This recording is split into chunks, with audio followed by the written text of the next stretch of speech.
Hey guys, I'm going to give you a quick overview of the P80. This is my dream handgun. I'm going to go over all the parts and pieces that I put into it and why I put them in it, and give you guys a quick overview of everything.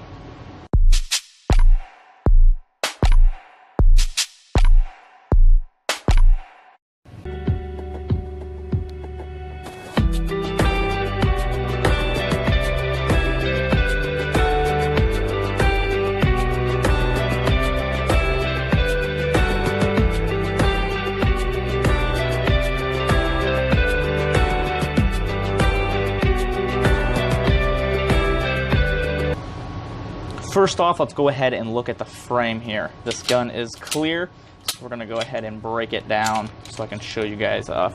I'm going to have it here sit off to the side, and here is the frame. So this is a polymer 80 frame. It comes 80% done. You have to finish the 20%. I milled everything out and did what you needed to do and put the lower together. I went ahead, and since I didn't have any of the pieces, I just got an aftermarket trigger. This is the first aftermarket trigger for a handgun I've ever used, and I must say it's actually a really nice trigger. It's an ultimate adjustable trigger from Lone Wolf. I've been running it for a little while now, and I like it. I haven't ran it enough to do a full review on it yet, but I will get one when I'm done with that.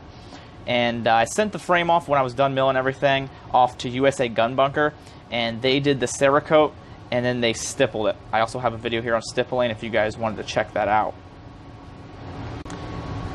Now, I went with stippling because I've never had a handgun stippled, so I decided why not do it with the P80. I already had it out getting Cerakoted, might as well get the stippling done as well. So we went with that, and I've been a fan of it so far. At first, I wasn't much of a fan of it just because of how it felt, but the more and more I run it, the more it wears down and the more it's more comfortable in my hand. So we'll go ahead and take a look at the slide. We'll put the frame off to the side. All right, so for the slide, I originally got a plain Jane Lone Wolf slide. It does not look that way anymore because I sent it right away off to Jaegerworks and had them mill it and Cerakote it. They did the F9 cut. I really like this cut. I've got a couple other ones from them, the Breacher and the Bearded Gunner, and I think I like this one the best just because it's the most useful because of the serrations in the front. It actually can be used very well with press checking your gun or wanting to charge your gun with the front end of your handgun, which is nice. It's just nice to have that serration there for grip if you need it.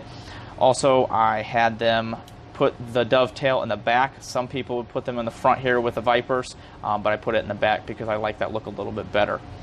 So with the guide rod and spring, I just did the stock. There's nothing fancy about that. If I can get it out. And then the barrel.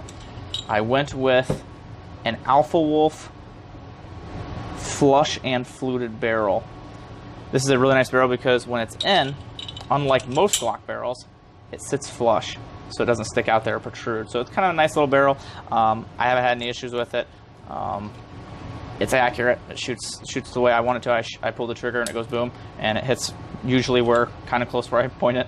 But it's been a good barrel so far. I haven't put enough rounds through it to do a full review yet, but when I do, I will make sure to do that.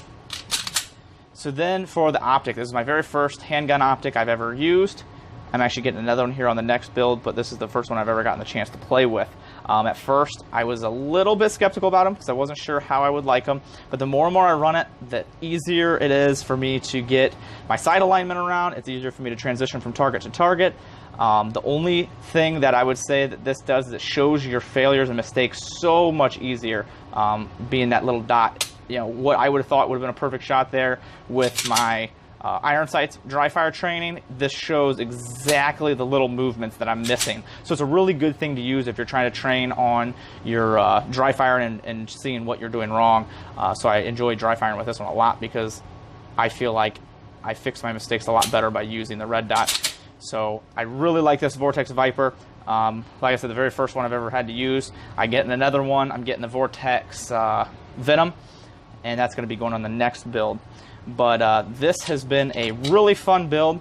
Oh, actually, I also got an extractor here, one from Lone Wolf. They're upgraded extractors.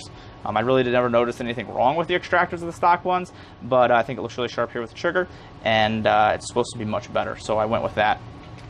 But other than that, I think this gun looks fantastic. I'm a big fan of it. I've shot probably about 500 rounds through it so far. Nothing crazy, it's just getting worn in, but I will definitely keep you guys updated as time goes on and the more I shoot.